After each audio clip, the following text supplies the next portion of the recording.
ہدایت کے لیے، انسانوں کی ہدایت کے لیے۔ اب بات چلی کہ رسول کے بعد ہماری ہدایت کی ذمہ داری کس کے پاس ہے؟ مسلمان کہتے ہیں ہدایت کی ذمہ داری قرآن کے پاس ہے، اور قرآن کہتا ہے یضل بہ کثیرا ویہدی بہ کثیرا۔ اسی قرآن کے ذریعے کئی لوگ گمراہ بھی ہو جاتے ہیں، اور اسی قرآن کے ذریعے کئی لوگوں کو ہدایت بھی ملتی ہے۔ یہ کفر کے فتوے کہاں سے نکالے جاتے ہیں؟ قرآن سے۔ یہ شرک کے فتوے کہاں سے نکالے جاتے ہیں؟ قرآن سے۔ تو قرآن کو سمجھنے کے لیے کسی سمجھانے والے کی ضرورت ہے، قرآن کی تفسیر کے لیے کسی مفسر کی ضرورت ہے۔ تو کہتے ہیں ہاں مفسر موجود ہیں، کہ نبی کے جتنے اصحاب ہیں یہ قرآن کے مفسر ہیں۔ ہم کہتے نہیں، اگر 10 تفسیریں ہو جائیں گی، کیونکہ اصحاب کے عقیدوں میں اختلاف تھا، ان کے اعمال میں اختلاف تھا، ان کے کردار میں اختلاف تھا۔ اب مسلمان پریشان ہے، جنگ صفین میں علی کا ساتھ دے یا علی کے مقابل والے کا ساتھ دے۔ اب مسلمان پریشان ہے، جب بیعت لی جا رہی ہے، ایک صحابی بیعت کر رہا ہے، دوسرا صحابی بیعت نہیں کر رہا، تو ہم کس کے پیچھے جائیں؟ ہم تو بیچارے رسول کے بعد ہمارے لیے تو سارے قابل احترام، تو ہم سنیں تو کس کی سنیں؟ تو اصول بنا دیا رسول خدا نے اپنی کئی احادیث میں کہ علی مع الحق والحق مع علی، علی حق کے ساتھ ہے، حق علی کے ساتھ ہے۔ یہ مت دیکھنا حق کہاں جا رہا ہے، یہ دیکھنا کہ علی کہاں جا رہا ہے۔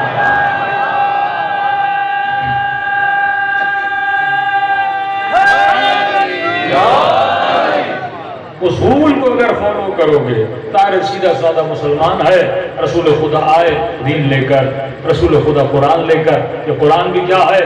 ھدی للمتقین۔ اللہ اور کتنے تمہیں اشارے دے سمجھنے کے لیے، کہا یہ قرآن ہدایت ہے کس کے لیے؟ صاحبان تقویٰ کے لیے۔ ھدی للمسلمین نہیں ہے، ھدی للمتقین ہے۔ اب تقویٰ کس سے لوں؟ متقی ہو، وہ مجھے ہدایت دے، وہ میرے لیے معیار ہدایت ہے۔ جو جھوٹ بولے وہ تو متقی نہیں ہو سکتا، جو غاصب ہے وہ تو متقی نہیں ہو سکتا۔ متقی وہی ہے جو امام المتقین ہو، متقی وہی ہے جو کل ایمان ہو۔ اچھا، آج میں نے کراچی کی مجلس میں یہ فارمولہ دیا تھا، یعنی اتنا آسان فارمولہ جس پہ ہمارے کئی برادران ناراض بھی ہوئے، اور انہوں نے بڑے غصے میں ہمیں جوابات بھی دیے، تو اس کی بھی تھوڑی آج کی مجلس میں تشریح ہو جائے۔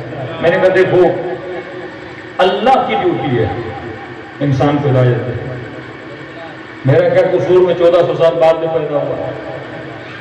ہاں بھائی، رسول کے زمانے میں پیدا ہو جاتے، دودھ کا دودھ اور پانی کا پانی ہو جاتا۔ حالانکہ اس زمانے میں بڑے مسئلے تھے۔ شہادت امام حسین میں اور رسول خدا کے انتقال میں 50 سال کا فاصلہ ہے۔ معاشرہ اتنا گر چکا کہ اپنے نبی کے نواسے کا قاتل بنا۔ اب تو 1400 سال کا فاصلہ ہے۔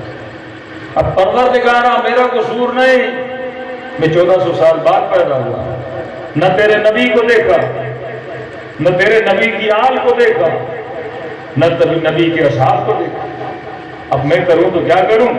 اور جیسے اس آدمی بیچارے کی آنکھ کھلی، جوان ہوا، پریشان ہو گیا۔ سارے کلمے پڑھنے والے، لیکن ایک دوسرے کو گالیاں دینے والے۔ یہ اس کو بولے تو کافر، وہ اس کو بولے تو گمراہ، وہ اس کو بولے تو مشرک۔ مسئلہ صرف شیعوں کا تھوڑی ہے۔ وہابی کی بریلوی کے ساتھ نہیں بنتی، بریلوی کی وہابی کے ساتھ نہیں بنتی، شافعی کی حنفی کے ساتھ نہیں بنتی، اہل حدیث کی پتہ نہیں کس کے ساتھ نہیں بنتی۔ اتنے فرقے، یہ بیچارہ مسلمان صبح سے شام تک روزی روٹی کے لیے جائے یا مولویوں کے جھگڑوں میں پڑ جائے؟ جہاں جاتا ہے یہ کہتا ہے اس کی مسجد میں نہیں جاؤ، وہ کہتا ہے اس کی مسجد میں نہیں جاؤ۔ اب یہ بیچارہ مسلمان پریشان ہے۔ تو قصور تو لیاد باللہ سارا خدا پہ جاتا ہے نا، کہ خدا نے ہمیں اس حال میں چھوڑ دیا، کوئی راستہ نہ بتائے کہ بیچارے لوگوں کو مفتیوں اور مولویوں کے حوالے کر دے۔ اور جب یہ ٹی وی پہ 3-4 مولوی آپس میں بیٹھتے ہیں تو ایسے لگتا ہے کہ وہ جو ہوسٹ ہے ان کو بلانے والا، لگتا نہیں کہ مولوی بیٹھے ہیں، لگتا ہے وہ مرغے لڑا رہا ہے آپس میں، اور مجمع دیکھ رہا ہوتا ہے کون سا مرغا جیتے گا۔ مولوی نہیں لگتے، مرغے لگتے ہیں یہ لوگ۔ وہ اس کو ٹوک رہا ہوتا ہے، وہ اس سے ناراض ہو جاتا ہے، وہ اس سے ناراض ہو جاتا ہے۔ اب یہ بیچارہ مسلمان جس نے کبھی مدرسے کا منہ نہیں دیکھا، جسے نہ عربی آئے، جسے نہ حدیث کی سمجھ آئے، اب ظاہر مفتی موٹی موٹی باتیں کرے گا، یہ نبی نے کہا، یہ نبی نے کہا، یہ بیچارہ تو مفتی پہ ایمان رکھتا ہے، اب مفتی کی مرضی جھوٹ بولے سچ بولے۔ کہا تھا نا کسی نے کسی کو کہ میری پیاز گندی ہو رہی ہے، بکوا کے دے دے، اس نے کہا یہ کون سی بڑی بات ہے، نبی کی حدیث پڑھ دی، جس نے مکے کی پیاز کھائی جنت میں چلا جائے گا۔ اب سادہ سے مسلمان 1 گھنٹے میں سب نے پیاز خرید لی، سمجھا جنت اتنی سستی ہے کہ پیاز کھانے سے مل جاتی ہے۔ آج وہی حال ہے۔ مولا علی نے کہا جنگ جمل میں سب سے پہلے سواری کو گراؤ، کوئی تیار نہیں تھا، 16 سے 17 لوگ بی بی عائشہ کی اونٹنی کو پکڑ کے کھڑے ہوئے تھے کہ اونٹنی گر نہ پائے۔ عقیدت اتنی تھی کہ اونٹنی کا فضلہ بھی تبرک سمجھ کے لیتے تھے۔ الزام شیعوں پہ لگتا ہے، تیرے بڑے فضلہ کھایا کرتے تھے۔ اندھی عقیدت جب ہو جائے نا تو انسان کو پتہ نہیں لگتا کیا تھا۔ اب وہ تو اس زمانے کے مسلمان، آج کا مسلمان، بھائی مسلمان کا تو قصور نہیں ہے نا، وہ تو تمام اصحاب سے پیار کرتا ہے، اب پریشان ہو جاتا ہے، گھر کے 2 بڑے جب آپس میں لڑیں جھگڑیں، اب اس کو یہ بولا جائے تم کسی کے بارے میں کچھ بھی نہ بولو، دونوں حق پہ تھے، قاتل بھی جنتی مقتول بھی جنتی۔ اب اللہ نے اسے عقل تو دی ہے نا، یہ بندہ گدھا تو نہیں ہے نا، چپ کر کے بیٹھ جائے ہاں آپ صحیح کہہ رہے ہیں۔ پھر قرآنی اصولوں کا کیا ہوگا؟ پھر من قتل نفسا بغیر نفس او فساد فی الارض فکأنما قتل الناس جمیعا۔ تم شخصیات کی پرستش میں قرآن کی آیتوں کا انکار کیسے کر سکتے ہو؟ صریحاً خدا کہہ رہا جس نے ایک انسان کو قتل کیا اور زمین میں فساد کیا، گویا اس نے پوری انسانیت کو کیا کر دیا؟ قتل کر دیا۔ کہ نہیں قتل بھی معاف ہے، شراب پی وہ بھی معاف ہے، گناہ کیے وہ بھی معاف ہے۔ تو سادہ سا مسلمان کہتا ہے اس نے شراب بھی پی معاف، اس نے گناہ بھی کیا معاف، اس نے قتل بھی کیا معاف، تو خدا ایک چرس کی پیڑھی پہ مجھے جہنم میں کیوں ڈالے گا؟ تو اتنے بڑے گناہ ان کے معاف کر دیے جنہوں نے نبی دیکھا، آنکھوں سے نبی دیکھا جنہوں نے، انہوں نے اتنی بڑی خطائیں کی، ان کو معاف ہے۔ تو بھائی ہمارے چھوٹے چھوٹے گناہ، ہماری چھوٹی چھوٹی غلطیوں پہ خدا ہمیں، پھر تو مولوی ہمیں اتنا ڈراتا کیوں ہے؟ پھر قوم کس کی طرف جاتی ہے؟ انحراف کی طرف جاتی ہے۔ پھر دینداری ختم، بے دینی شروع۔ ظاہر ہے اگر کسی کا امام گناہ کرے اور وہ جنتی بنے تو امتی کیا بولے گا؟ جب امام گناہ کر کے جنت میں جا سکتا ہے تو امتی گناہ کر کے کیوں نہیں جا سکتا؟ اللہ کا کوئی دوہرا معیار تو نہیں ہے نا، سفارشی قانون چلے۔ تو یہ آج کا بیچارہ مسلمان کنفیوز ہے۔ دیکھیے تربیت کیسے کی جاتی ہے یہ آپ نے سوچنا ہے۔ اللہ نے ہر بندے کو عقل دی ہے، ہر آدمی اپنی قبر میں جائے گا، تبھی اصول دین میں نقل حرام ہے کہ بچے کو آپ نے مولانا کے پاس بھیج دیا کہ بچے کو کلمہ پڑھاؤ اور آپ بڑے خوش ہو گئے، ہاں بیٹے کلمہ سیکھ کے آئے؟ کہ ہاں بابا سیکھ کے آیا، سنا کلمہ مجھے لا الہ الا اللہ محمد رسول اللہ علی ولی اللہ و خلیفۃ باللہ قتل، کہ میرا بچہ شیعہ بن گیا۔ نہ اسے محمد کا پتہ، نہ اسے علی کی ولایت کی سمجھ، نہ اسے خلافت بلا فصل کے مفہوم کا پتہ، نہ اس کے دل میں اللہ کی معرفت۔ تو بچوں کو رٹا نہ لگواؤ، انہیں توحید سمجھاؤ، ولایت شناس بناؤ۔ مسلمان معاشرے کیوں تباہ ہیں؟ کیونکہ یہ سوچتے نہیں ہیں، جو بڑے نے کہا، جو وڈیرے نے کہا، جو اس نے کہا، جو اس نے کہا، بس بھیڑ بکری کی طرح آپ کے پیچھے چل جاتا ہے۔ اور وہ انسان نہیں جب تک سوچے نا، انسان نہیں جب تک فکر نہ کرے، وہ خدا اتنا کریم و غیور ہے، کہتا اگر مجھے بھی ماننا ہے تو سوچ سمجھ کے مان، آباء و اجداد کی تقلید میں نہ مان۔ میں قیامت میں تیرے سجدوں کو بھی قبول نہیں کروں گا اگر تو نے ماتھا ٹیکا لیکن تجھے پتا ہی نہیں تو کیسے ماتھا ٹیک رہا ہے. اگر تو نے سجدہ کیا اور تجھے پتا ہی نہیں تیرا خدا کیسا ہے. تقلید اصول میں حرام ہے، فروع میں واجب ہو جاتی ہے. اصول میں تحقیق کرنا ہر بندے کے پاس ضروری ہے. تو یہ بالکل ممکن نہیں کہ خدا انسان کو بغیر ہدایت کے چھوڑ دے. اللہ پر واجب ہے کہ ہماری کیا کرے؟ ہدایت دے. جب خدا نے پیدا کیا تو اللہ پر تھا کہ ایک چٹھی ہمیں دے کہ تو دنیا میں کیوں آیا ہے، اسے پڑھ کہ تجھے دنیا میں زندگی کیسے گزارنی ہے، کس کے پیچھے چلنا ہے، کس کو فالو کرنا ہے، کس کی اتباع کرنی ہے. یہ کس پر واجب ہے؟ اللہ پر واجب ہے. تو عقل اس چیز کو تسلیم نہیں کرتی. خدا مسلمان کو بغیر ہدایت کے، بغیر کسی میسج کے خدا چھوڑتے. اب پوچھتے ہیں خدا سے، خدایا کیا تو نے ہمیں بغیر ہدایت کے چھوڑ دی؟ اللہ کی آواز آئے گی نہیں، میں نے تجھے قرآن دی. اے خدا قرآن میں کیا پڑھوں جس میں تیری ہدایت کا خلاصہ مجھے ملے؟ پوری قرآن کتاب ہدایت ہدی للمتقین ہے، لیکن ہر کتاب کا ایک خلاصہ بھی تو ہوتا ہے نا. جیسے جو بھی کتاب لکھتا ہے اس کے شروع ایک مقدمہ لکھتا ہے کہ بھائی میں اس کتاب میں تمہیں کیا دینا چاہتا ہوں، یہ کتاب کس کے لیے ہے. تو علماء فرماتے ہیں خدا نے پورے قرآن کو ڈیلی پڑھنا انسان پہ واجب قرار نہیں دیا، لیکن اس قرآن میں ایک سورت ہے جسے پڑھنا ہر مسلمان پر ڈیلی واجب ہے. دن میں 17 رکعت نماز، 17 رکعت میں ایک سورہ ایسا ہے جسے فاتحۃ الکتاب بولا جاتا ہے کہ جس نے فاتحہ نہ پڑھی اس کی نماز نہیں ہے. اب شروع کی 2 رکعت میں سورہ حمد پڑھنا واجب ہے. قل واللہ پڑھنا واجب نہیں، قل اعوذ بالناس واجب نہیں، قل اعوذ برب الفلق واجب نہیں. اس کے بعد تیری مرضی ہے، چھوٹی پڑھ بڑی پڑھ، چینج کرتا رہے، میں روکوں گا نہیں. لیکن ایک سورت ایسی ہے جسے تو ہر روز پڑھے گا. اب جس کی اتنی تاکید، اللہ بول دیتا کہ میری نماز پڑھنی ہے، اللہ اکبر، قل واللہ پڑھ، الحمد پڑھ، جو تیرے دل میں آئے پڑھ، کم نہیں. ایک سورہ ایسا ہے جس کو تو بدل نہیں سکتا. ذکر رکوع کا بدل سکتے ہیں، سبحان ربی العظیم و بحمدہ پڑھیں، آپ کی مرضی. 3 مرتبہ سبحان اللہ سبحان اللہ سبحان اللہ پڑھیں، آپ کی مرضی. ذکر سجدہ بھی اسی طرح ہے، تیسری رکعت چوتھی رکعت کا ذکر بدل سکتا ہے، آپ کی مرضی. تیسری رکعت میں یہ تسبیحات اربعہ پڑھیں، یا آپ کی مرضی سورہ حمد پڑھیں، آپ کی مرضی قنوت پڑھیں، مستحب ہے، آپ کی مرضی قنوت کو چھوڑ دیں.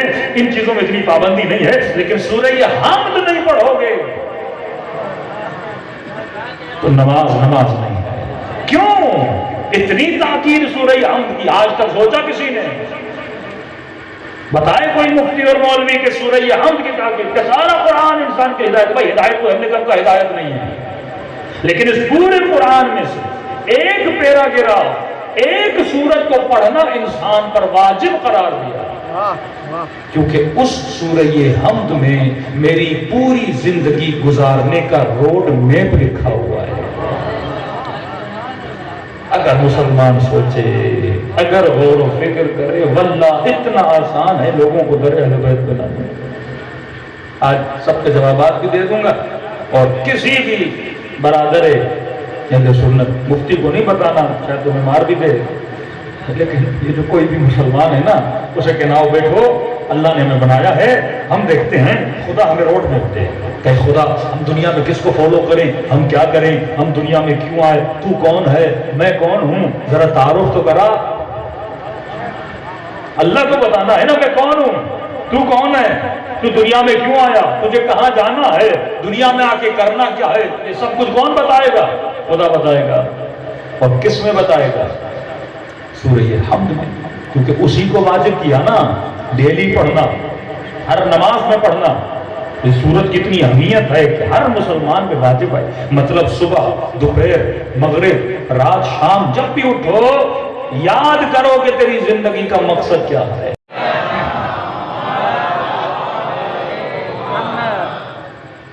اب لفظ جو میں پڑھ رہا ہوں یہ نماز میں واجب ہے.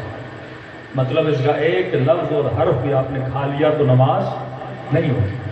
کہ اس طرح صبح اٹھو، نیت کرو، اب میں اپنا تعارف کراؤں گا میں کون ہوں، میں نے تجھے بنایا، تجھے نہیں پتا، ذہن خالی کرو، نہ تو شیعہ ہے نہ تو سنی ہے، 5 منٹ کے لیے شیعہ سنی کی بحث کو ختم کر دو، 5 منٹ کے لیے مسلمان مسیحی کی بحث کو ختم کر دو، 5 منٹ کے لیے مسلم ہندو کی بحث کو ختم کر دو۔ تو دنیا میں پیدا ہوا، تیری عقل نے تجھے کہا کہ کوئی بھی چیز بغیر بنانے والے کے نہیں بن سکتی۔ یہ چھوٹا بچہ ہے نا، ایسے بولو بیٹا یہ ٹشو خود بخود بن گیا، کہے گا بابا گدھا کسی اور کو بنا، ٹشو بن گیا خود بخود، یہ ٹشو نہیں بن سکتا خود بخود۔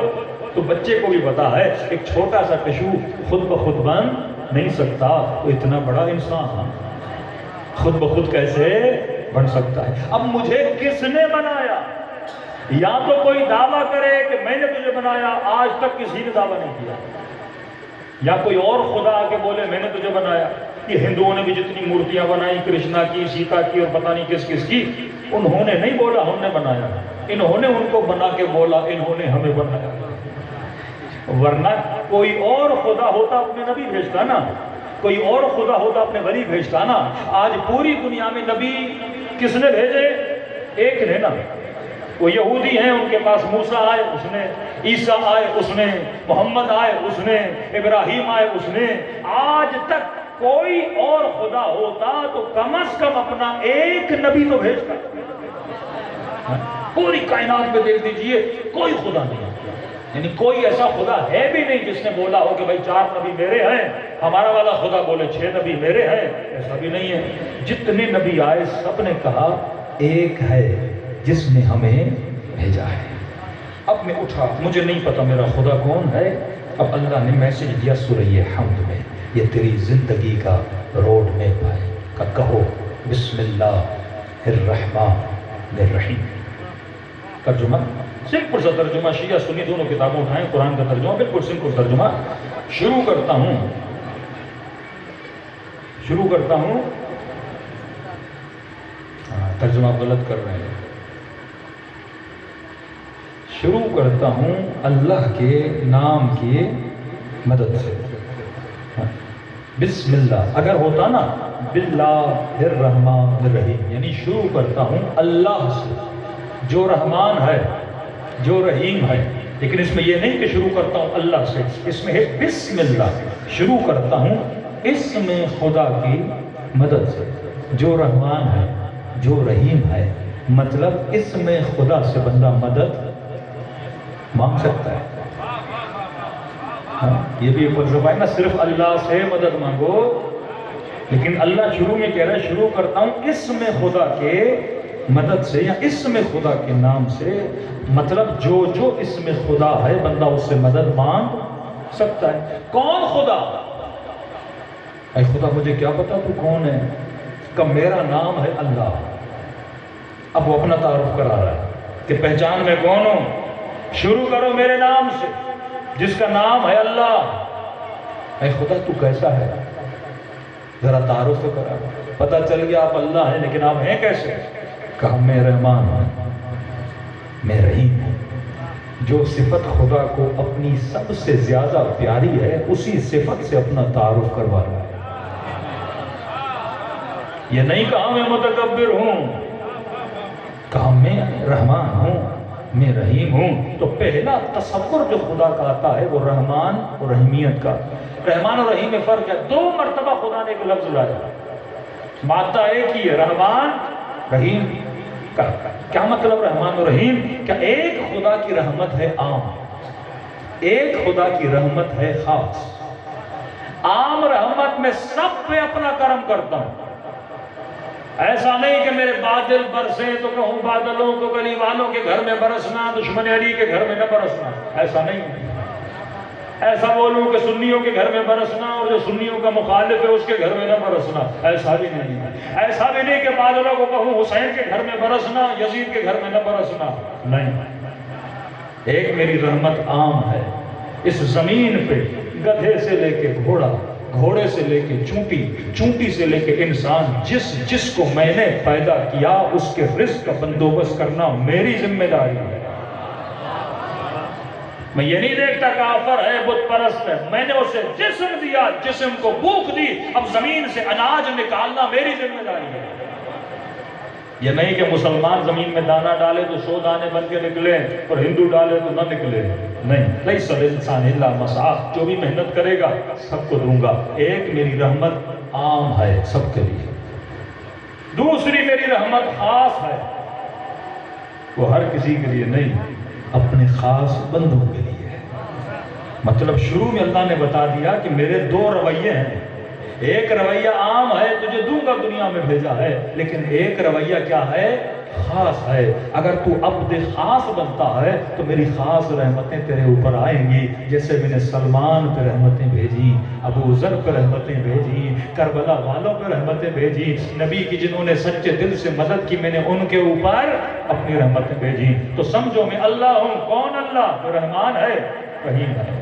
ٹھیک ہے خدا، اب تو رحمان ہے، رحیم ہے، کہ کیونکہ میں رحمان ہوں، کیونکہ میں رحیم ہوں، میرا شکریہ ادا کر، کیونکہ میں نے تجھے عدم سے وجود ملایا، تو نہ تھا، میں نے تجھے تھا بنایا۔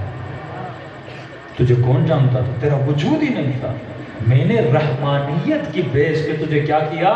خلق کیا۔ اب کیونکہ میں تیرا مالک ہوں، میں تیرا اللہ ہوں، بول الحمدللہ رب العالمین۔ تمام تعریفیں کس کے لیے ہیں؟ اللہ کے لیے۔ کون اللہ؟ جو عالمین کا رب ہے۔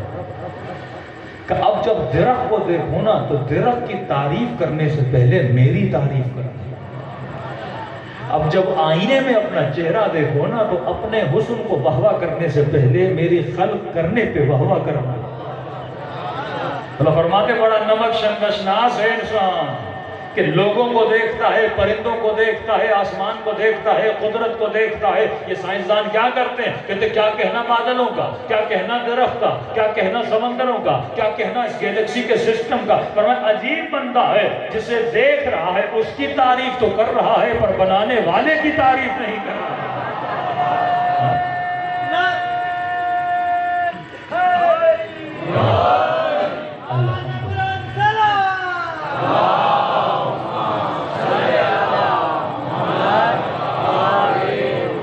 تعریفیں کس کے لیے؟ جو عالمین کا رب ہے۔ رب مطلب جو عالمین کا مینیجر ہے۔ پوری کائنات کو مینیج کون کرتا ہے؟ میں کرتا ہوں۔ نظم کون دیتا ہے؟ میں دیتا ہوں۔ تو یہاں امام سجاد کے ایک نقطہ بیان کر دوں، فرمایا الحمد، تمام تعریفیں کس کے لیے؟ خدا کے لیے۔ کہ آج تک کوئی سا بندہ دیکھا جو کسی کے گھر میں کھانا کھانے جائے، سامنے مرغی ہو، بریانی ہو، کسٹر ہو، مرغی کو دیکھے کیا کہنا مرغی کا، کیا کہنا کسٹر کا، کیا کہنا اس روٹی کا۔ میزبان بیٹھا ہوا ہے، مرغی کی تعریفیں کیے جا رہا ہے، بنانے والے کی نہیں کر رہا۔ کسٹر کی تعریفیں کیے جا رہا ہے، بنانے والے کی نہیں کر رہا۔ بھائی مرغی تو مارکیٹ میں بھی تھی، لیکن اس مرغی کو بنانے کے بعد ذائقہ کس نے دیا؟ یہ مٹی پڑی ہے، تو مٹی سے انسان بنا۔ اتنی سائنس نے ترقی کی پر آج تک ایک انسان نہ بنا سکی، مکھی نہ بنا سکی، مچھر نہ بنا سکی۔ اسی مٹی سے ایک دانہ ڈالتے ہو 100 دانے بنا دیتا ہے۔ یہ عجب نہیں، مٹی بے ذائقہ، پانی بے ذائقہ، دانہ ڈالتے ہو کبھی لال کر کے نکالتا ہے، کبھی پیلا کر کے نکالتا ہے، کبھی میٹھا کر کے نکالتا ہے، کبھی کھٹا کر کے نکالتا ہے۔ یہ کون ہے جو ان چیزوں کو ذائقہ دے رہا ہے؟ سائنس بھی پریشان ہے، کیسے یہ ذائقے بنتے ہیں کسی کو نہیں پتا۔ کہ عجیب ہے جو کھانے کی تعریف کرے، کھانا بنانے والے کی تعریف نہیں کرتا۔ یتفکرون فی خلق السماوات والارض، اللہ کے نیک بندے وہ ہیں جو زمین و آسمان میں کیا کرتے ہیں؟ غور و فکر کرتے ہیں۔ کبھی سوچا یہ درخت سے جب پتا گرتا ہے تو نیچے کی طرف کیوں جاتا ہے؟ اوپر نہیں جاتا۔ سیب نیچے، پتا نیچے، ہاں ساری چیزیں کہاں آتی ہیں؟ نیچے آتی ہیں۔ اب جو کم وزن والے پھل ہیں وہ درختوں پہ، جو زیادہ وزن والے پھل ہیں وہ زمینوں پہ۔ اب تصور کرو اگر تربوز درخت پہ ہوتا اور گرتا اور بندہ نیچے ہوتا، ہاں اسے اس نے زمین پہ رکھا، سیب کو اوپر رکھا، آم کو اوپر رکھا، یہ سارا نظم کس نے دیا؟ پروردگار عالم نے۔ تمہاری ہر شے نظم کے مطابق ہے، یہ کانوں کی کروٹیں نظم کے مطابق، یہ چہرے کی سلوٹیں نظم کے مطابق، یہ تیرے دانت نظم کے مطابق، کیا تو نے نظم دیا؟ یا شکم مادر میں کوئی اور تھا جو اپنی ربوبیت کو ظاہر کر رہا تھا؟ ہاں اتنا نظم۔ آج سائنس کہتی ہے اگر یہ کانوں میں کروٹیں نہ ہوں نا، آپ کو آواز کہاں سے آ رہی ہے پتہ نہ چلے۔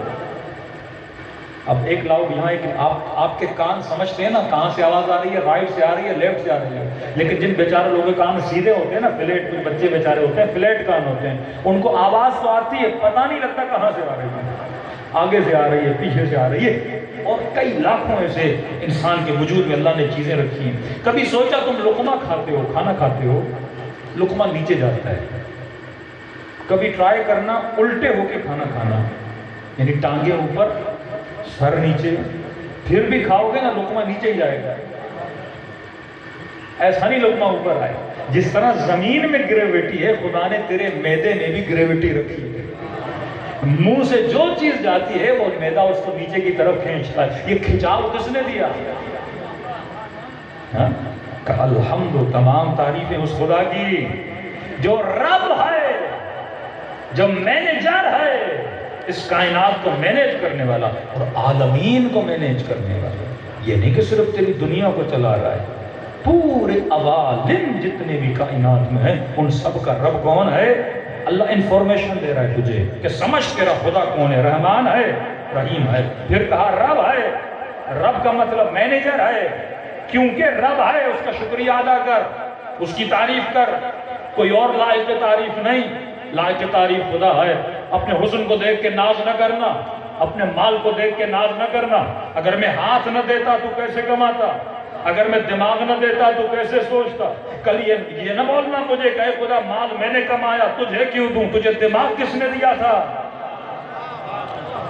تجھے طاقت کس نے دی، تجھے ہاتھ کس نے دیے، تجھے کھانا کس نے دیا، تجھے پانی کس نے دیا۔ اگر میں چاہتا ایک منٹ کا کام ہے تیرے حافظے کو مٹا دیتا، تجھے یاد بھی نہ رہتا تو بیٹا کس کا ہے، تیری اولاد کون ہے، تیرے بینک میں پیسے کتنے ہیں۔ لمحہ لمحہ تجھے زندگی دے رہا ہوں، حیات دے رہا ہوں، اور کنجوسی میرے سامنے، میرے لیے کنجوس بنتا ہے جس نے سب کچھ تجھے عطا کیا۔ لینے پہ آؤں تو دیر نہیں لگاتا۔ تعریف کر اس خدا کی جو رب ہے عالمین، الحمدللہ رب العالمین۔ پھر دہرا رہا ہے الرحمن الرحیم، میں رحمان بھی ہوں رحیم بھی ہوں، سب کچھ میں کر رہا ہوں، اور جو کچھ کر رہا ہوں اس کا جو بیس ہے وہ رحمان اور رحیم ہونا۔ اگر میں رحمان اور رحیم نہ ہوتا میں رب نہ ہوتا، اگر میں رحمان اور رحیم نہ ہوتا میں خالق نہ ہوتا۔ پھر امام فرماتے ہیں دیکھ 9 مہینہ ماں بچے کو پیٹ میں پالتی ہے، بچہ ماں کو کچھ نہیں دیتا صرف لیتا ہے، پیدا ہونے کے بعد بھی ماں کو کچھ نہیں دیتا، ماں کے سینے سے دودھ لیتا ہے۔ کہ کبھی سوچا امام فرماتے ہیں یہ ماں اس بچے سے اتنا پیار کیوں کرتی ہے جو اسے تکلیف دے رہا ہے؟ پیدا ہوتے تکلیف، 9 مہینے تکلیف، آتا ہے گندگی کیچڑ میل نہلانا دھلانا، تکلیف ہی تکلیف دیتا ہے ماں کو، پھر بھی مرتی ہے اس بچے کے لیے۔ کہ خدا اگر اپنی رحمانیت اس کے دل میں نہ ڈالتا کوئی ماں بچے کو نہ پالتی۔ اب کہا 40 ماؤں سے زیادہ میں تجھ سے پیار کرتا ہوں۔ اس نے تیرے جسم کو پیدا کیا، میں نے تیرے وجود کو پیدا کیا، نفخت من روحی۔ الرحمن الرحیم، ٹھیک ہے خدا ہم سمجھ گئے تو خالق ہے، تو رب ہے، تو رحمان ہے، تو رحیم ہے، تیرا نام اللہ ہے۔ اب بتا تو صحیح میں کیا کروں، میری ڈیوٹی کیا ہے، میں دنیا میں کیوں آیا، کیا کرنے آیا؟ کہ تیری 2 ڈیوٹیز ہیں، بول، ہمیں سکھا رہا، اب تو بول، ایاک نعبد و ایاک نستعین، کیونکہ میں رب، میں رحمان، میں رحیم، میں اللہ، میں نے تجھے پیدا کیا، لہذا عبادت کس کی؟ بول ایاک نعبد، اے خدا ہم سب تیری ہی عبادت کرتے ہیں، کسی اور کی نہیں کرتے۔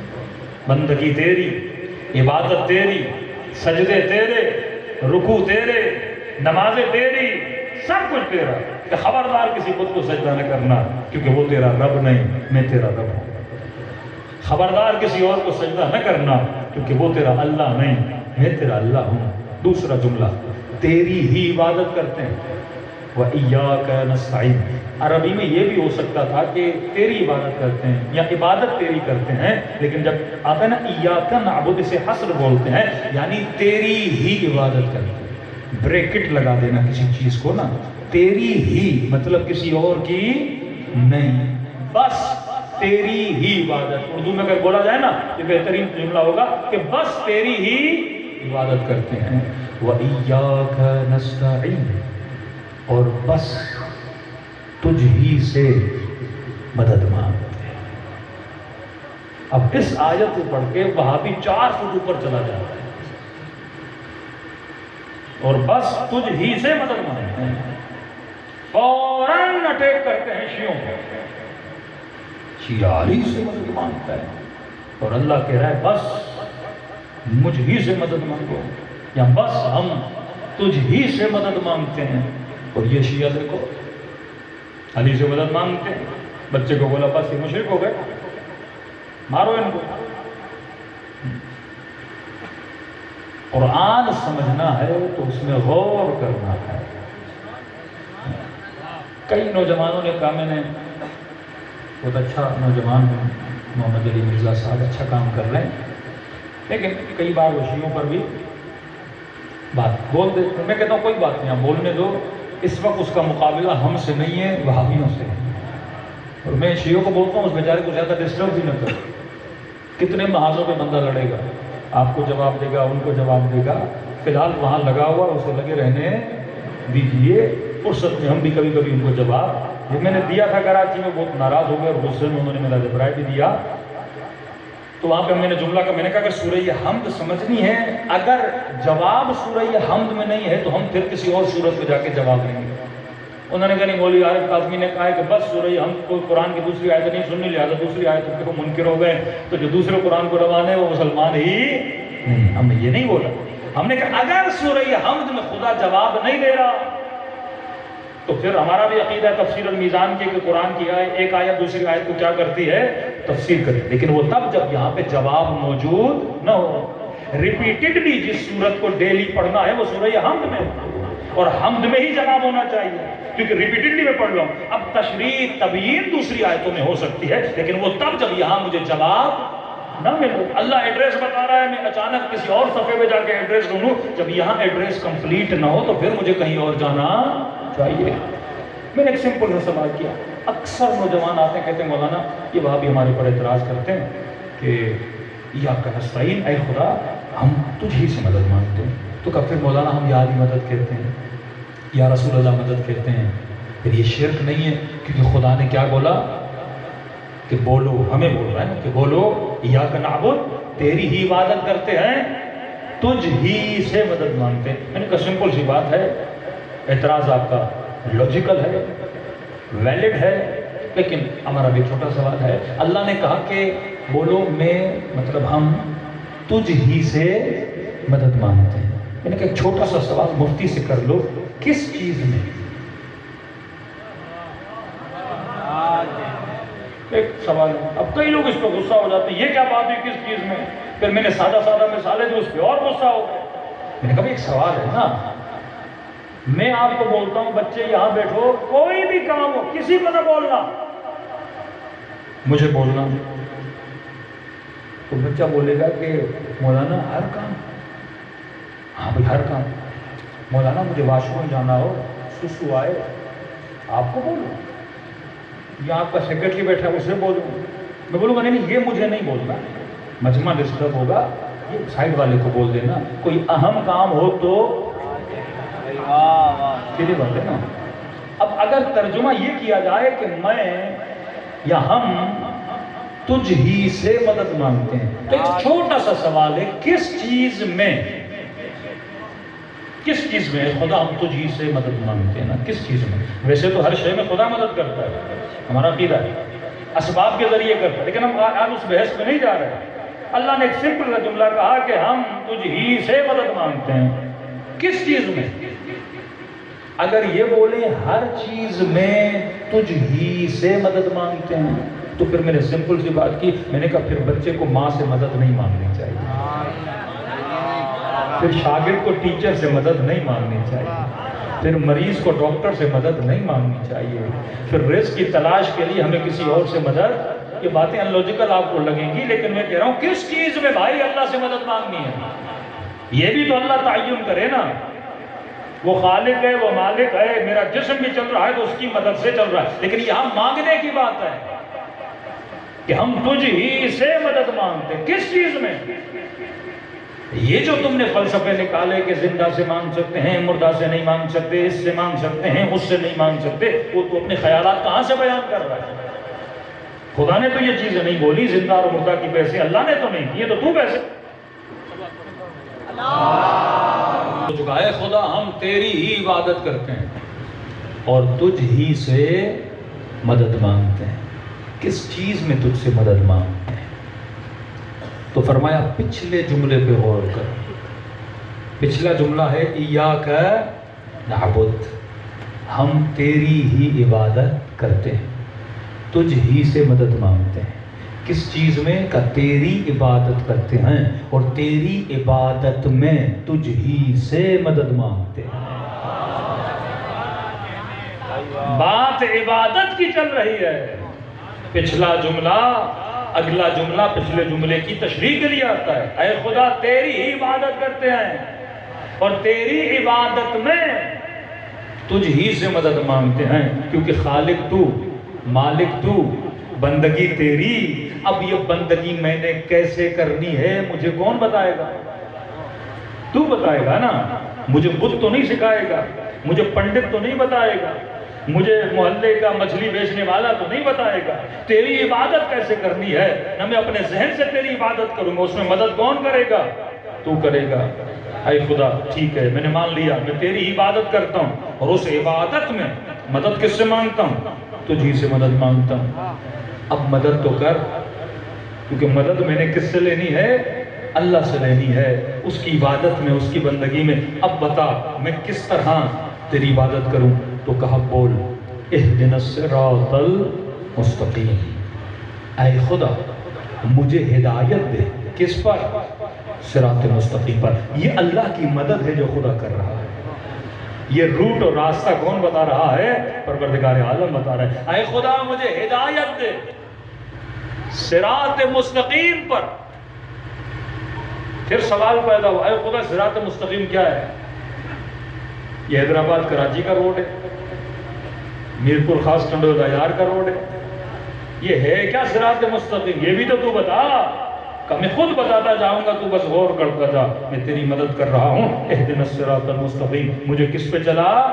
صراط مستقیم پہ چلا۔ کون سی صراط؟ صراط الذین انعمت علیہم، میں تجھے روڈ میپ دوں گا، میں تجھے معیار دوں گا، میں تجھے وہ شخصیتیں دوں گا جس کو دیکھ کر تو چلے، جس کو دیکھ کر اپنے راستے کا پتہ چلا ہے۔ بھئی ایک آدمی چلتا ہے، لوگوں کے قدموں کو دیکھ کے راستوں کا پتہ چلتا ہے نا۔ کہا راستے پر چل تو سیدھا ہے۔ کیسا راستہ؟ یہاں لاکھوں راستے ہیں، یا ہندوؤں کا راستہ یا مسیحیوں کا راستہ، مسلمانوں میں جاؤ تو 73 فرقوں کا راستہ۔ اب بتا تو صحیح میں کس راستے پر چلوں؟ ہر مفتی اپنے راستے کو صراط مستقیم بولے، ہر مولوی اپنے راستے کو صراط مستقیم بولے، ہر بندہ بولے کہ میں صراط مستقیم پہ، تو بتا تو صحیح صراط مستقیم کیا ہے؟ فرمایا صراط الذین انعمت علیہم، ان کا راستہ جن پر میں نے اپنی نعمتوں کو نازل کیا۔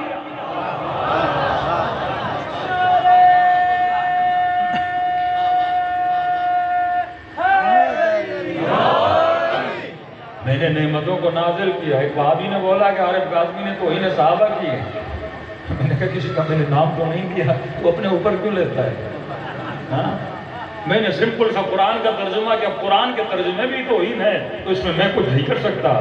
کہ صراط الذین، ان کا راستہ جن پر میں نے اپنی نعمتوں کو کیا کیا؟ نازل کیا۔ یہاں پہ جھگڑا شروع ہو گیا۔ آپ بولو گے نعمتیں اہل بیت پر،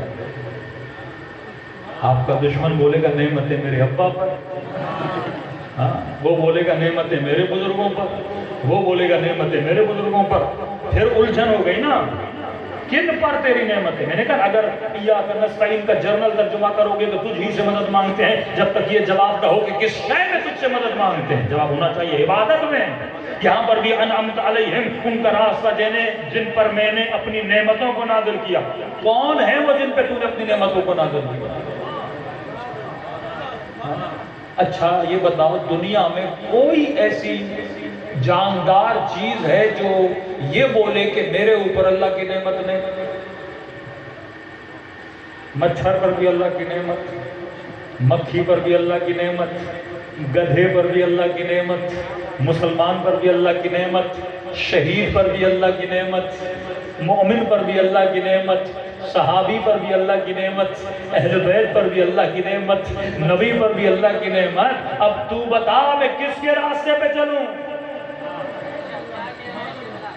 فوراً میں نے کہا یہاں میں نے کہا مفتی کو پکڑ لو، دوسری آیت میں جانے نہیں ہے، اس کو غصہ آ گیا، ہم دوسری آیت میں کیوں نہ جائیں؟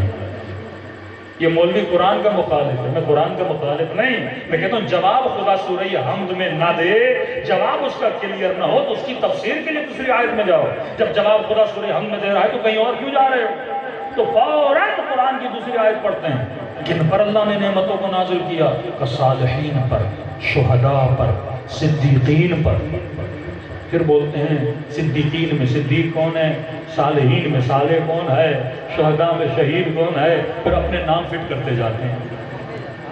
کہاں ان پر اللہ نے اپنی نعمتوں کو نازل کیا۔ سادہ سا مسلمان کہتا اب ان پہ بھائی سورہ حمد میں جواب موجود ہے، دن میں کئی مرتبہ سورہ حمد کو پڑھنا واجب ہے، جواب خدا یہی دے رہا ہے۔ جس طرح بولا صراط، کون سی صراط؟ جن پر تو نے اپنی نعمتوں کو نازل کیا۔ جس طرح کہا مدد، کون سی مدد؟ کہ عبادت میں میری مدد کرو۔ اے خدا جن پہ تو نے نعمتیں نازل کی وہ تو کروڑوں ہیں، وہ تو ملینز ہیں، میں جس بھی انسان کو دیکھتا ہوں اس پر تیری نعمت ہے، میں جس بھی حیوان کو دیکھتا ہوں اس پہ تیری نعمت ہے، وہ شہید ہو، وہ ولی ہو، وہ امام ہو، وہ نبی ہو، سب پر تیری نعمت ہے۔ بتا تو صحیح وہ کون ہیں جن پہ تو نے نعمتیں نازل کی، اور کتنے؟ کیا میں ہزار لوگوں کے راستے پہ تو نہیں چل سکتا نا؟ بقول اہل سنت کے سابقا النجوم ایہم اقتدیتم اہتدیتم، میرے صحابی ستاروں کی طرح ہیں، جس کے پیچھے جاؤ ہدایت پا گئے۔ اب نعمت بقول ان کے علی پر بھی ہے، نعمت امیر شام پر بھی ہے، اب میں کس کے راستے پہ چلوں؟ کچھ علی کے راستے پر تھے، کچھ امیر شام کے راستے پر تھے۔ صراط تو ایک ہی ہے، راستہ تو سیدھا ہے، یہ وہ راستہ نہیں جس میں لنک روڈ نکلے، ایک بندہ ادھر چلا جائے ایک بندہ ادھر چلا جائے۔ کہا یہ سیدھا راستہ ہے، اس میں اعوجاج نہیں ہے، اس میں ٹیڑھا پن نہیں ہے، اس میں کنفیوژن نہیں ہے کہ بندہ پریشان ہو جائے، ایک ادھر جا رہا ہے ایک ادھر جا رہا ہے تو مولوی تجھے کنفیوز کرتا ہے۔ کیوں؟ کیونکہ وہ قرآن کو صحیح طریقے سے نہیں پڑھتا۔ فرمایا صراط الذین انعمت علیہم، یہ ان کا راستہ جن پر میں نے اپنی نعمتوں کو نازل کیا۔ خدایا ہزاروں تیری نعمتیں والے ہیں، لیکن بتا تو صحیح کن پہ تو نے اپنی نعمتوں کو نازل کیا؟ وہ کون ہیں جن کے راستے پہ مجھے چلنا ہے، جن کے قدموں کو دیکھ کر مجھے اپنے قدموں کو رکھنا ہے؟ کہ ان کی دو صفات بتا دیتا ہوں، اہدنا الصراط المستقیم صراط الذین انعمت علیہم غیر المغضوب علیہم، یہ وہ ہیں جن پہ میں کبھی غضبناک نہیں ہوا۔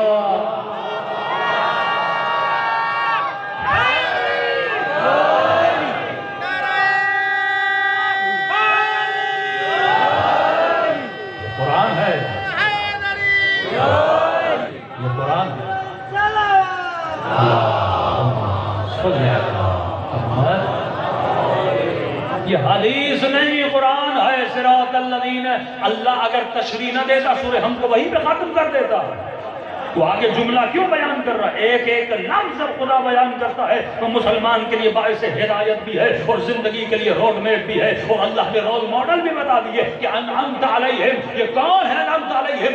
غیر جدا کر رہا ہے، تفکیک کر رہا ہے، تخصیص لگا رہا ہے۔ ہر نعمت والا نہیں، ہم انہیں سب پہ اپنی نعمتوں کو نازل کیا، لیکن کون سے نعمت والے جن کو دیکھ کر تم نے اپنی زندگی کے راستے کو طے کرنا ہے. صراط الذین انعمت علیہم غیر المغضوب علیہم، یہ وہ نعمت والے ہیں جن پہ میں خدا کبھی غضبناک نہیں ہوا.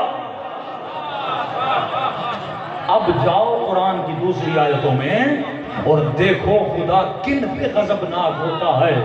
وہ جھوٹوں پہ غضبناک ہوتا ہے، وہ شراب پینے والوں پہ غضبناک ہوتا ہے، وہ بت پرستی پہ غضبناک ہوتا ہے، وہ شرک کرنے والوں پہ غضبناک ہوتا ہے. ہاں ہم نے مان لیا 40 سال کے بعد کچھ لوگوں نے اسلام لایا، لیکن 40 سال تک تو وہ غضبناک تھا.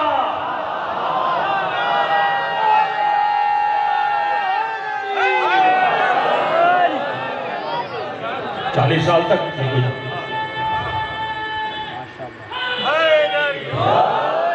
یہ کوئی ٹھگی چھپی بات تو نہیں ہے کہ ہم مومن ہو گئے، مسلمان ہو گئے، اللہ نے بشارتیں دے دی، جنتی بن گئے سارے. بات جنت کی نہیں چل رہی. ہم نے مان لیا سارے جنتی، قاتل مقتول دونوں جنتی. آپ کی بات کو ہم نے تسلیم کیا، ابھی بحث وہ چل ہی نہیں رہی. چھوڑ دو مشاجرات صحابہ کو، سارے جنتی ہیں، سارے رضی اللہ عنہ علیہم ہیں. لیکن انعمت علیہم کون ہے یہاں پہ؟ جن کو دیکھ کے میں نے چلنا ہے. فضول بحثوں میں نہ پڑو، اس نے جنگ لڑی، اس نے یہ کیا، بھائی چھوڑ دو ان بحثوں کو، سارے جنتی ہیں، ہم نے تجھے خوش کر دیا. لیکن ذرا قرآن کی آیت پہ تو آ، چلنا تو تجھے اس کے راستے پر ہے جس کا خدا نے بتا دیا ہے. غیر المغضوب، یہ کون ہیں جن پہ غیر کبھی بھی خدا غضبناک نہیں ہوا، جس نے زندگی میں ایک مرتبہ بھی اللہ کی نافرمانی کی ہو، خدا ایک لمحے کے لیے بھی غضبناک رہا ہو، وہ اس میں روڈ میپ میں شامل نہیں ہوتا. اور خدا نے 2 مہریں لگا دی کہ شاید کوئی کہاں سے بچا کچا کے کسی کو لے کر آ جائے. فرمایا غیر المغضوب علیہم، یہ انعمت علیہم وہ ہیں جو کبھی بھی اللہ ان پر غضبناک نہیں رہا. اگلی مہر اللہ نے ایسی لگا دی کہ بس اہل بیت کے علاوہ کوئی اور آ ہی نہیں سکتا. فرمایا غیر المغضوب علیہم ولا الضالین، یہ وہ ہیں جو جن پر کبھی غضبناک نہیں ہوا، اور یہ وہ ہیں جو کبھی بھی گمراہ نہیں رہے.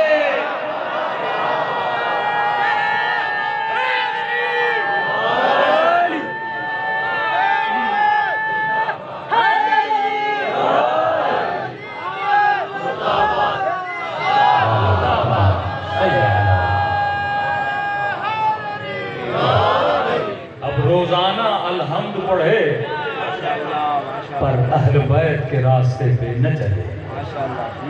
اب آؤ قرآن خود تشریح کرتا ہے نا. اب چلتے ہیں دوسری صورتوں میں کہ کون ہیں جو گمراہ رہے اور کون ہیں جن پہ خدا غضبناک رہتا ہے.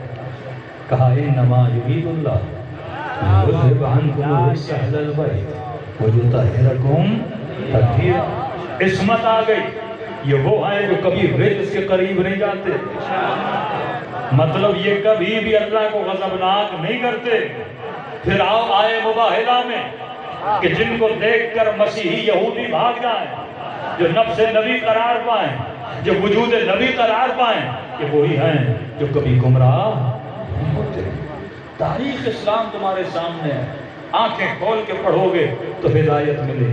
قرآن کو تعصب کے بغیر پڑھو گے تو در اہل بیت تجھے فوراً مل جائے گا. ہاں ہم نے اس قرآن کی تفسیر کے مطابق دامن اہل بیت کو پکڑا، کیونکہ نہ قرآن کسی کو گمراہ کرتا ہے نہ اہل بیت کسی کو گمراہ کرتا ہے.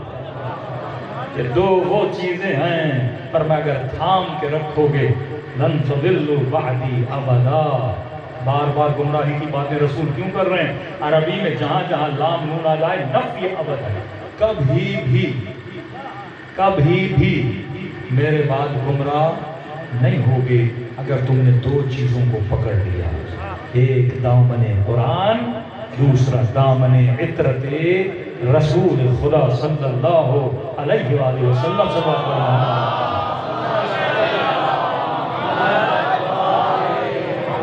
وعجل فرجهم. عزیزو، تربیت کے اصول ہوتے ہیں. تربیت ایسے کیا کریں جس سے کسی کی دل آزاری بھی نہ ہو اور قرآن کی آیتیں ہو. ضد نہ کیا کریں. کوئی آپ کو بولتا ہے یار مدد کیوں بولتے ہو, آپ بولو تم اپنی دلیل دو, میں اپنی دلیل دیتا ہوں. دونوں کو اللہ نے عقل دی ہے. ہم کبھی نہیں کہتے کہ مولا علی ڈائریکٹ انسانوں کو دیتے ہیں, ایسا نہیں. مسبب الاسباب پروردگار اعلیٰ, ٹھیک ہے. اور یہ کرامت خدا نے اپنے نبیوں کو ولیوں کو دی ہوئی. اس میں توحید کا کیا جائے بھائی؟ اگر رسول خدا کسی کی مدد کر رہے ہیں تمہیں برا کیوں لگ جاتا ہے؟ اللہ چاہے ان اللہ علی کل شیء قدیر, خدا ہر شے پہ قادر ہے. سجدہ خدا کو, نماز خدا کے لیے, ہر عبادت کی نیت قربت اللہ. اب یہ خدا کے حبیب بھی ہیں, شفیع بھی ہیں, واسطہ فیض بھی ہیں, اللہ کے اولیاء اللہ تھے.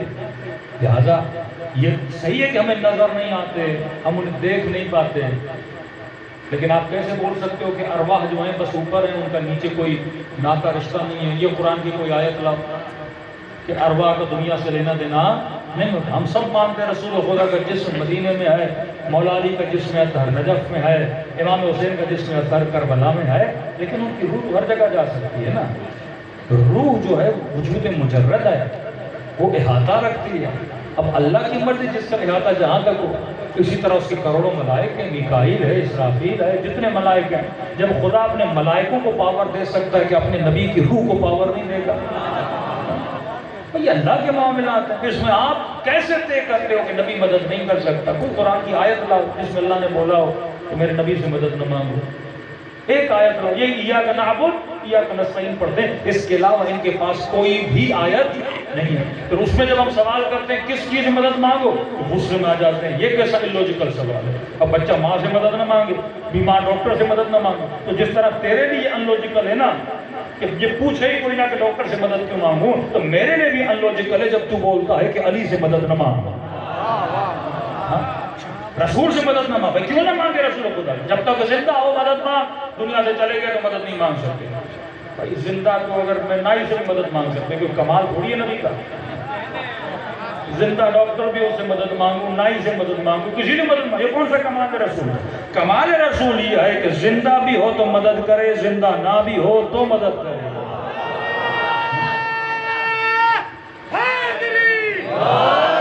باقی بحث زندگی کی کرتے ہو, ان کے بدن کی زندگی نہیں ہے, ان کے روح کی. ہم نے کب بولا نبی کا بدن زندہ ہے؟ ہم بھی یہی بولتے ہیں بدن قبر میں سو رہا ہے, روح رسول زندہ ہے. پھر تمام ارواح زندہ ہیں, اس میں کوئی رسول کا کمال تھوڑی ہے. قرآن میں ہے کہ یہ تو صریحاً قرآن کی آیت ہے کہ شہیدوں کو مردہ نہ کہو, اللہ کے یہاں سے رزق پا رہے ہیں اور کیا ہیں؟ زندہ. اس طرح تو شہید بھی زندہ ہے, اس طرح تو میرا دادا بھی زندہ, اس طرح تو تیرا نانا بھی زندہ. پھر یہ زندگی اگر تم رسول کو دے رہے, تم نے کون سا بڑا تیر مار دیا؟ اس طرح تو جتنے لوگ مرتے ہیں ان کی ارواح زندہ ہوتی ہیں. نبی کی روح کا پاور اور ایک عام مسلمان کی روح کے پاور کو جو ملا ہے, یہی صراحت رسول خدا کے روح کی گستاخی ہے. جس طرح رسول دنیا میں تھے, ان کے پاس عام مسلمانوں سے زیادہ پاور تھا. وہ مردوں کو اللہ کے اذن سے زندگی دیتے تھے, وہ مریضوں کو اللہ کے اذن سے شفا دیتے تھے, وہ اللہ کے اذن سے چاند کے 2 ٹکڑے کرتے تھے. ان کو تو مانتے ہو. تو جو نبی دنیا میں جب اس کی روح جسم میں ہو یہ سب کچھ کر سکتی ہے, تو دنیا کے جانے کے بعد اس کی روح یہ سارے کام کیوں نہیں کر سکتی؟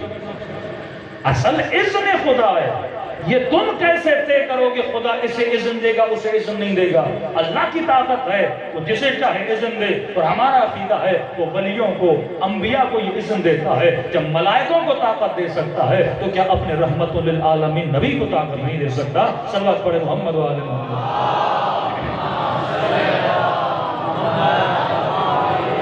فضول کے بحثوں میں لوگوں کو الجھا کر رکھنا, بس شوق یہ ہے کہ کسی کو مشرک بنانا ہے. یعنی آج مسلمانوں کا یہ کام رہا, کافروں کو مسلمان نہیں بنانا, مسلمانوں کو کافر ڈکلیئر کرنا. تو پہلے سے تو زیادہ ہے اور پھر تو کافر بناتا جا, ایک دوسرے کا قاتل بن. میں نے کہا یہ کیوں مسائل ہوتے ہیں جب انسان زمان کو نہیں سمجھتا. آج کے مولویوں مفتیوں کو یہی مسئلہ ہے, سنتوں کو لیتے ہیں, نبی کی حدیثوں کو لیتے ہیں. یہی مولوی تھے نا شروع میں کہتے تھے فوٹو نکالنا حرام ہے, آج اپنے ٹی وی کھول کے بیٹھے ہوئے. یہی ان کے 30-40 سال پہلے دیکھو فوٹو نکالنا حرام ہے, کیمرہ حرام ہے, یہ حرام ہے, وہ حرام ہے, انہوں نے وہ کیا. یہاں تک کہتے تھے قرآن کا ترجمہ کرنا حرام ہے. جب پریس آئی سب سے پہلے انگریزوں نے پرنٹنگ پریس ہے، سب مفتیوں نے، یہ عثمانی حکومت میں کیوں گری؟ ان کے مفتیوں نے بولا 400 سال تک 300 سال تک عثمانی حکومت رہی، ترقی کرنی تھی نا مسلمانوں، لیکن اتنے ذلیل ہوئے زوال کی طرف آئے۔ 500 سال حکومت رہی ہے بنو امیہ، بنو عباس اور عثمانی، 500 ایئرز، 500 سال تھی، تقریباً کوئی 200 سال بنو امیہ بنو عباس، 300 سال عثمانی حکومت رہی ہے، اور 500 سالوں میں صرف شیعوں کو مارا گیا ہے۔ صرف جہاں جہاں ان کو اہل بیت کا چاہنے والا آل رسول کا کوئی بیٹا ملا انہوں نے قتل کیا۔ 500 سال تک رہے، کون سا تم لوگوں نے تیر مارا؟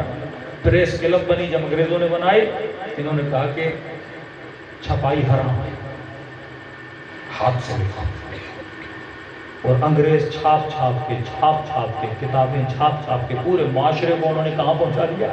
60-70 سال کے بعد ان کو عقل آئی، نہیں حلال ہے۔ یہ ہے انعمت علیہم کا نتیجہ۔ اگر تو نو کرے اہل بیت بنتا نا، آج ان ذلتوں میں نہ ہوتا۔ اگر تو اپنی عقل کو استعمال کرتا نا، کیونکہ حدیثوں کو سمجھ نہیں پائے، ہر حکم ہر زمانے میں ایک نہیں ہوتا۔ مولا فرماتے ہیں حکم کی حکمت کو سمجھو۔ میں نے داڑھی کی مثال آپ کو کل دی نا، علی کی داڑھی سفید اور لال داڑھی کر کے مولا کے پاس آ گیا، میں رسول کی سنت پہ عمل کر رہا ہوں۔ امام نے کہا سمجھ تو صحیح، وہ زمانہ کون سا تھا، اس وقت زمانہ کون سا ہے؟ تو حکم کو۔ دوسری بات، خطیب ہو یا شاعر ہو یا عزادار، اس وقت دنیا ایک ویلیج بن چکی ہے۔ اس وقت آپ یہ مت سمجھیے آپ پاکستان میں، بندہ انگلینڈ میں، وہ یورپ میں نہیں، اس وقت دنیا، اس کو اصطلاح میں بولتے ہیں کہ ہم سب لوگ ایک گاؤں میں رہتے ہیں، ہاں، کیونکہ ہم سب کو پتا ہے امریکہ میں بیٹھا ہوا ہے، کیمرہ میں دیکھ رہے ہو کیا کر رہا ہے، وہ آپ کو دیکھ رہا ہے۔ علم اس وقت محدود ہو چکا ہے، سب کے پاس گوگل ہے، جو بندہ سرچ کرے گا، جو کتاب چاہے گا دیکھے گا، جہاں کوئی فلم آئے گی دیکھو گے، جہاں کوئی مووی آئے گی دیکھو گے، آپ کی باتیں سنی جا رہی ہیں۔ یہ بس مختصر بیان دے رہا ہوں، آخری مجلس ہے۔ ہمارا عقیدہ ہے کہ ہم امام زمانہ آئیں گے اور جہانی حکومت بنائیں گے۔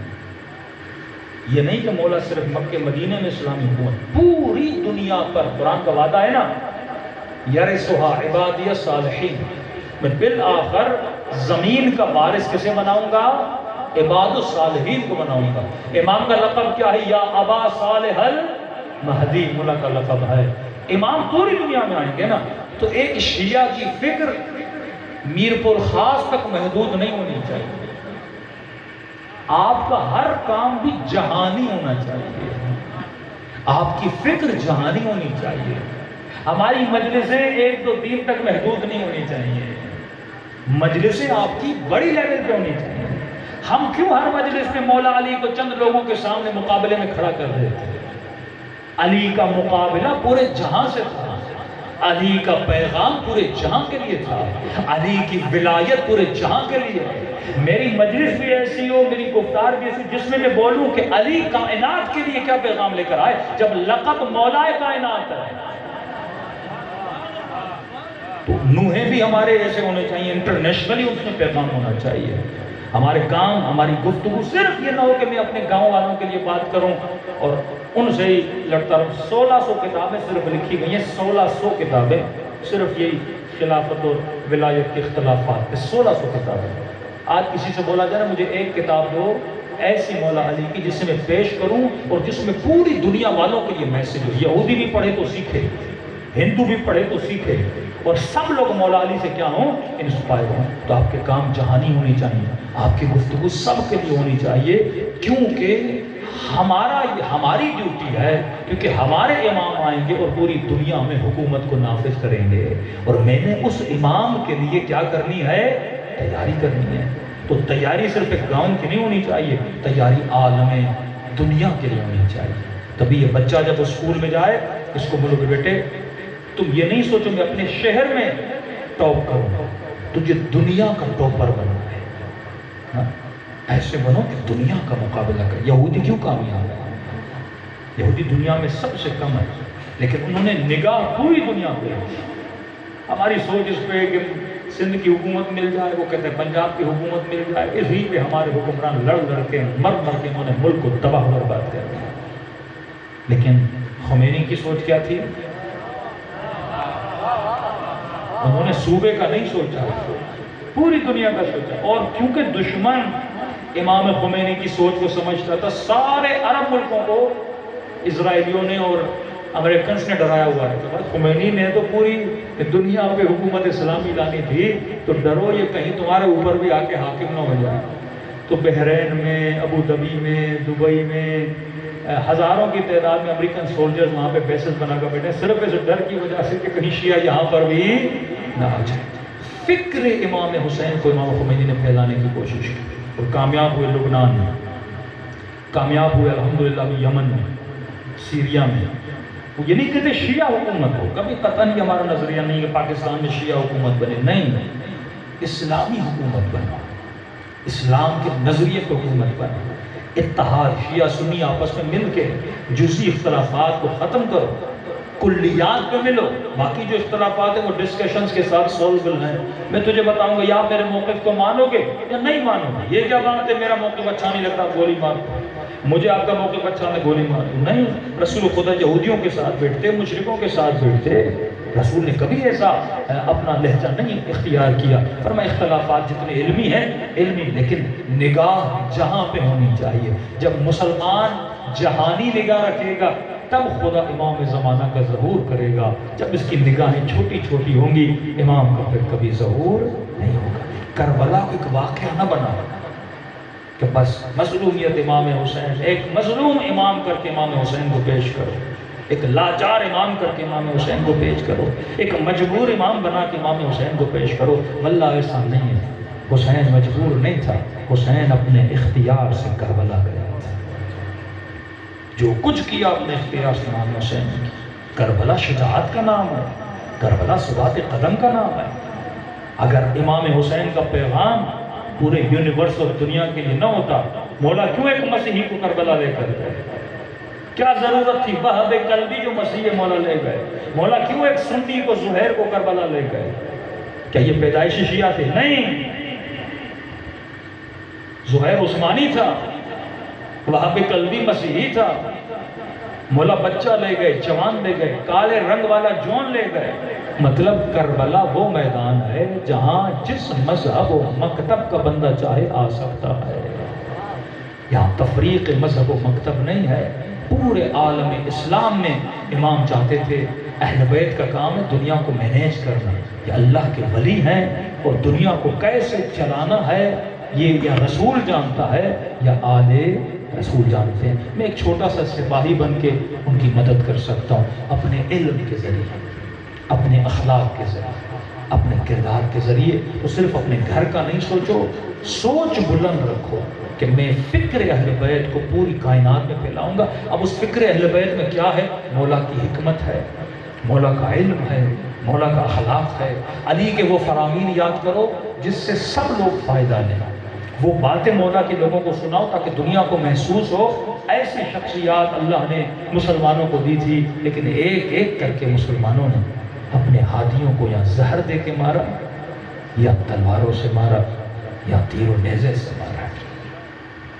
شکر خدا کرو کہ بغیر محنت کے خدا نے تجھے در اہل بیت عطا کیا. بغیر محنت کے جس گھر میں پیدا ہوئے، جس ماں کی گود میں آئے، جب وہ تجھے دودھ پلاتی تھی تو حسین کا نام لے. ہر سال محرم آتا ہے، شیعوں کی مائیں محرم کی مجلسوں میں جاتی ہیں. 2 سال تو تجھے ماں کا دودھ پیا ہوگا نا، اور جب دودھ پی رہا ہوگا وہ حسین حسین کر رہی ہے. اس دودھ میں اس نے حسین کی محبت کو ملا کے تجھے دیا ہے. اگر سجدہ شکر صرف اسی پہ کیا جائے تو پھر بھی کم ہے. وہ کریم ابن کریم. ایران کا ایک مومن کہتا ہے کہ عراقی ایران آیا اور اس نے مجھے، میں بس ڈرائیور تھا، اس نے کہا کہ میں مشہد زیارت کر کے آیا ہوں، قم زیارت کر کے آیا ہوں. اب تہران سے مجھے جانا تھا عراق، لیکن کسی نے میرے پرس چوری کر لیا ہے. اب میرے پاس کچھ نہیں، تو بس تھوڑے پیسے دے امانتاً تاکہ میں عراق پہنچوں. میں بڑا عزت دار آدمی ہوں، کسی اور سے مانگ نہیں سکتا. تو کہتا ہے میں نے کہا امام کا ظاہر ہے، میرے پاس جو پیسوں کا خانہ تھا وہ میں نے سارا کھولا. میں نے کہا جتنے اٹھانے ہیں اٹھا لیں.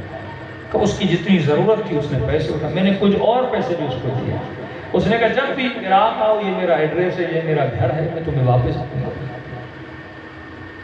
اور کہا پیسے مجھے دے رہے ہو لیکن نیت یہ نہ کرو مجھے دے رہے ہو، نیت یہ کرو کہ پیسے حسین کو دے رہے ہو، میں کربلا کرنے والا ہوں. کہتا میں نے نیت کر کے پیسے دیے. 2 سال کے بعد کربلا گیا. اس نے کہا تھا حرم کے دفتر میں آ کے کسی سے بھی میرا نام پوچھنا، لوگ مجھے جانتے ہیں. کہتا میں نے کہا کہ فلاں حاجی کو جانتے ہو؟ انہوں نے کہا بھائی یہ تو پورے حرم کا مدیر ہے، حرم حسین کا. اسے بتاؤ ایران سے ایک بندہ آیا ہے، یہ میرا نام ہے. انہوں نے بتایا، وہ جیسے آیا اس کو بڑی خوشی ہوئی. کہتا مجھے سینے سے لگایا، بیوی بچوں کو گھر لے گیا، کھانا کھلایا، میرا شکریہ ادا کیا. رو کے کہنے لگا کہ تو نے، میں غریب الوطن تھا، تو نے حسین کے صدقے میں میری مدد کی تھی، میری لاج کی، لہذا میں بھی تمہیں کچھ دینا چاہتا ہوں. کہ حرم گئے، بیوی بچوں کو کہا حرم میں چھوڑو میرے ساتھ آؤ. کہ مجھے لے گیا، ایک خاص جگہ تھی، سیڑھیوں سے نیچے اترے، ایک دروازہ تھا اس نے وہ کھولا. ہاتھ میں کہ ہماری تھوڑی لائٹس تھی. اندر جیسے میں اس میں داخل ہوا، ایک عجیب سی خوشبو، ایک عجیب سی فضا تھی. میں نے دیکھا چند تیر، چند ٹوٹی ہوئی تلواریں، چند نیزے زمین پہ پڑے. میں نے کہا یہ جگہ کون سی جہاں اتنی خوشبو، اتنا غم؟ کہ آج تک اس جگہ پہ کوئی نہیں آیا، کیونکہ تو نے میری مدد کی. امام کا ظاہر سمجھ کے سمجھو حسین نے تجھے اس جگہ پہ بلاوا ہے. کہ جگہ کون سی ہے تو بتا، میرا دل پھٹا جا رہا ہے. اس نے رو کر کہا یہ گودی قتل گاہ ہے، یہ وہ جگہ ہے جہاں امام حسین کا سر قلم ہوا تھا. کہتا ہے چند تیر و تلوار دیکھ کے جب میں نے سنا نا اس جگہ پہ حسین شہید ہو گئے، میں وہاں پہ بے ہوش ہو گیا. میں نے کہا مولا حسین میں چند تیر نہیں دیکھ پایا، وہ جگہ دیکھنے کی ہمت نہیں جہاں پہ آپ کا سر قلم ہوا. میں سر دیوار پہ مار کے کہنے لگا مولا حسین مجھے نہیں پتا آپ کی بہن زینب نے یہ منظر کیسے دیکھا. آل رسول پہ اتنا ظلم ہوا کہ ہم سن کے برداشت نہیں کرتے. اب تصور کرو 4 سالہ بچی نے یہ منظر کیسے برداشت کیا. دلوں کو کربلا لے کر چلیں اور سلام کریں اپنے مولا کے مظلوم میں. السلام علی الحسین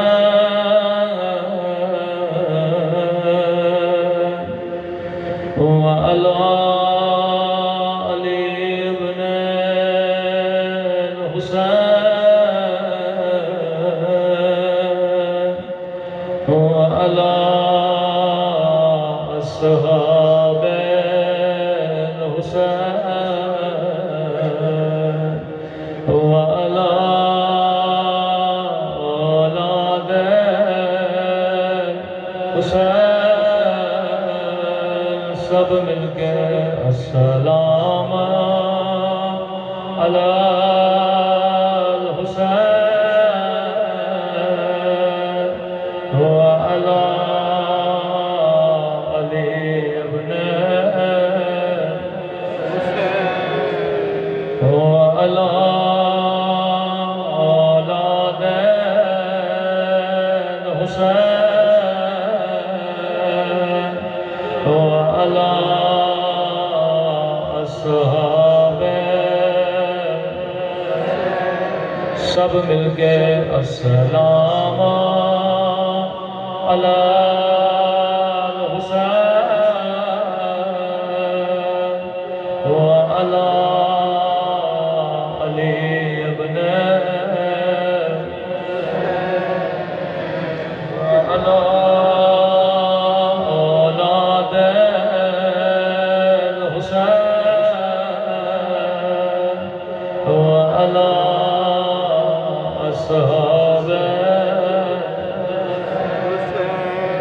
میرا سلام درد بھرے منظر پہ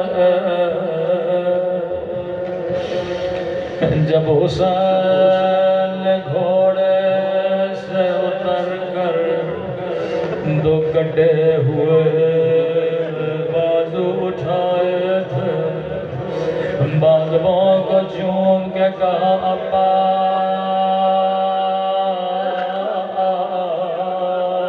میری کمر ٹوٹ گئی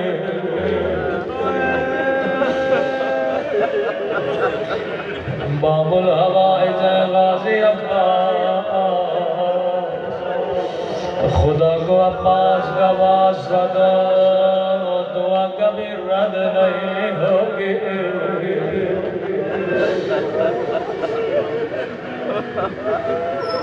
چند مزدور آیت اللہ کشمیری کے پاس گئے کہنے لگے قبلہ حضرت عباس کی قبر ٹوٹ گئی ہے ذرا مزدوروں کو بھیجیے قبر کی مرمت کرے آقا کشمیری نے کہا کسی اور کو کیوں بھیجوں میں خدا ہوں گا اپنے ہاتھوں سے عباس کی قبر کی مرمت کروں حرم کے سرداب میں گیا کشمیری نے اپنی جورابیں اتاری آستینوں کو پلٹا قبر غازی عباس کی مرمت کرنے لگے کرتے کرتے ایک طالب علم نے کہا آقا کشمیری میرے ذہن میں ایک سوال آیا کب بتا کیسا سوال کہا آقا کشمیری میں نے روایتوں میں پڑھا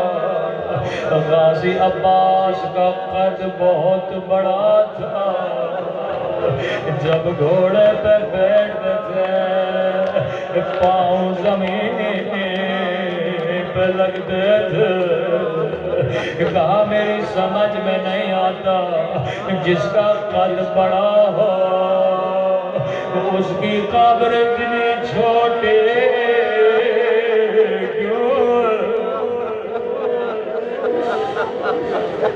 آقا کشمیری کہتے ہیں مجھے بھی پتا نہیں تھا میں نے خواب میں امام زین العابدین کو دیکھا میں نے کہا مولا یہ لوگ پوچھتے ہیں قد بڑا تھا قبر چھوٹی کیوں ہے کہا کشمیری کبھی تو نے سوچا حسین کا جنازہ چچا عباس کے جنازے میں اتنا فاصلہ کیوں ہے میں نے سب شہیدوں کو ایک جگہ پہ دفن کیا لیکن میں نے اپنے چچا کو کیوں دور دفن کیا کشمیری میں چچا کا جنازہ اٹھانے گیا لیکن سنو گے جنازے کی کیفیت کیا تھی میں نے ہاتھ پاؤں کے نیچے دیے چچا عباس کے پاؤں پر آ گئے میں نے ہاتھ کمر کے نیچے دیا چچا کی کمر پر آ گئے وہ کشمیری چچا کی لاش کے ٹکڑے ٹکڑے ہو گئے تھے میں نے ابا کے دامن میں ایک گٹھڑی بنائے عباس کو وہیں پہ دفن کر دیا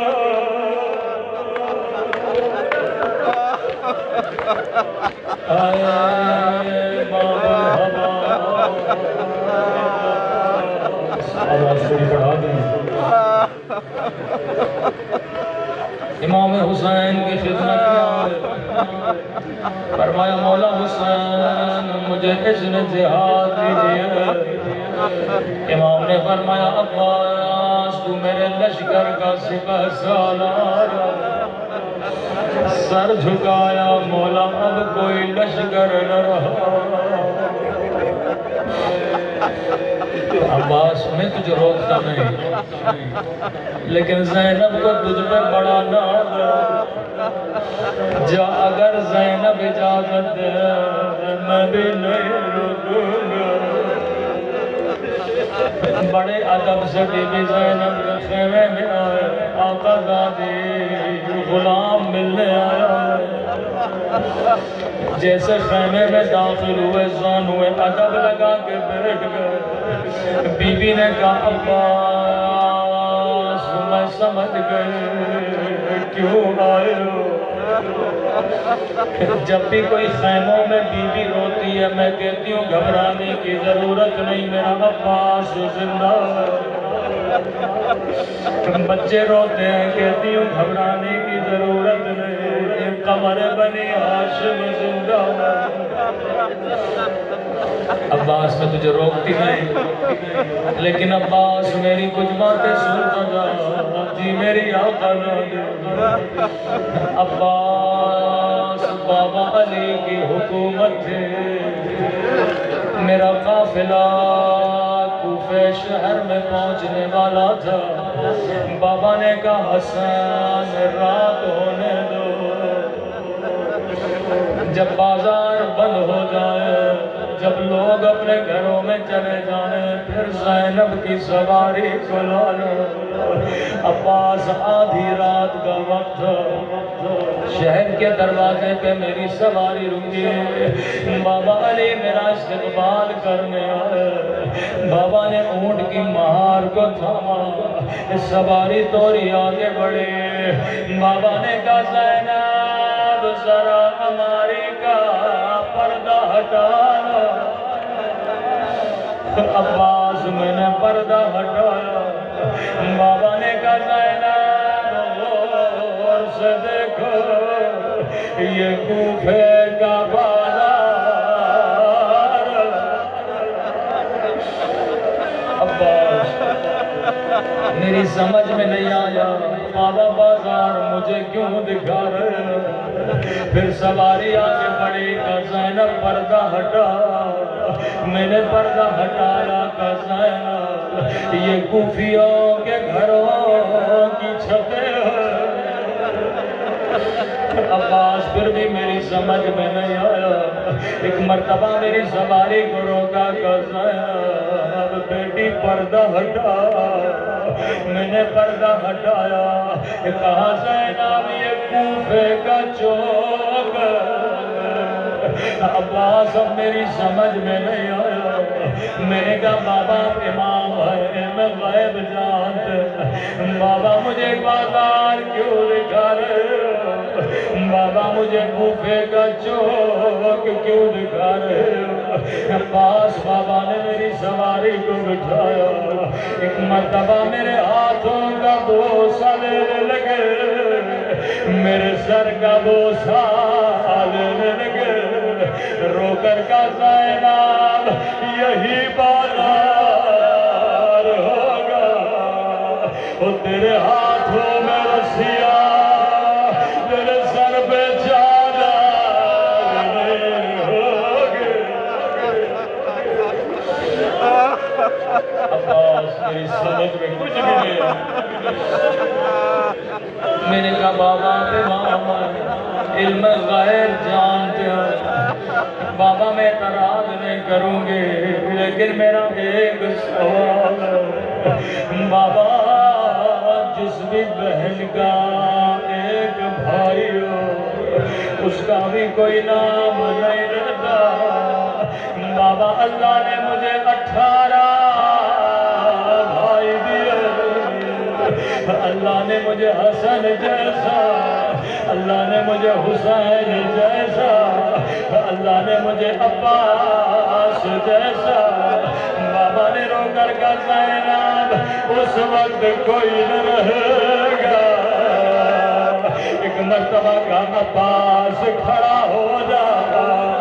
زینب نے دونوں باہیں عباس کے گلے میں ڈالے. کہا خدا حافظ عباس.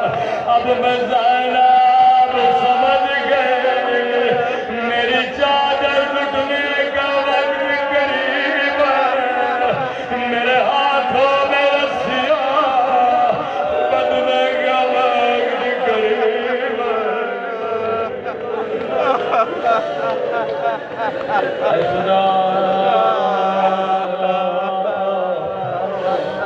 تجھے عباس کی غیرت کا واسطہ, تجھے زینب کی لٹ کے چادر کا واسطہ، ہمارے مولا امام زمانہ کا ظہور فرما، ہمیں ایسا بنا جیسے ہمارے امام زمانہ ہمیں دیکھنا چاہتے ہیں۔ پروردگار ہم سب کے سویرہ